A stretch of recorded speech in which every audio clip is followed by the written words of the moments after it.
Why are these laws being implemented in the first place? So what Jesus did, I believe that he took those issues and he said, you know what? Let's change the heart of man. So if you change the heart of man, then maybe the same-sex laws wouldn't even exist at all because you're now operating with the Holy Spirit, the Spirit of God. 1,000%. Okay. So why are we not working as Christians to change the hearts of man versus going to fight for changing a law that will forever be changed? Does that make sense? That's exactly Yeah, my because point. it's always like almost like the fight of good and evil. That's not going to end until Jesus' return. So these Yes. laws are going to be good for some and bad for others, and that's just what it's going to be forever, back and forth. Yeah.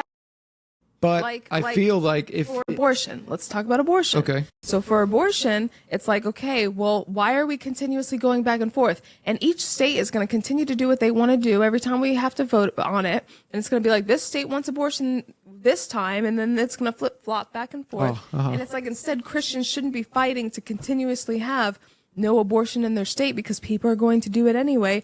Then we should be fighting to educate people on why they should. I agree with the education part, but the reason I say that it's important for them to add the laws to the state because it can maybe potentially stop deaths that were unnecessary. Well, like if those laws are in place, yeah, those people are probably not going to have abortions, or the consequence that could be death for somebody having an abortion, and it won't be as safe if they went to a facility and did it, then all of a sudden that becomes less of a likelihood that they are going to want to perform an abortion.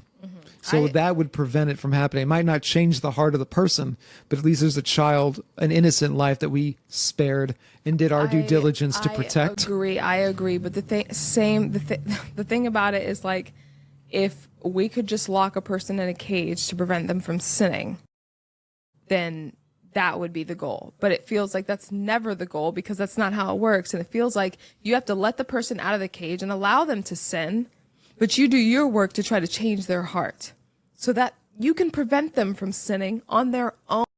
I get that. You know, teaching a man how to fish versus giving him the fish. Yeah. Does that make sense? Or putting a law up to buffer the bowling ball from going down the lane. The same law can be applied to gun violence, can it not? Which we don't agree with, is taking away all the guns. Well, it could prevent one person maybe from not dying, but you as a Republican don't believe that. You believe, well, we need to all have our guns because at the end of the day, it's not guns that kill people, correct? That's right, yeah. So that's my point. It's the same things. It's not the abortion law that kills people. It's the people. And they're going to continue to do it any which way they can. You know what? Maybe laws are there, maybe not so much to be implemented in that sense because what they're only ink on paper. And if you're going to end somebody's life or unalive them, you're going to do it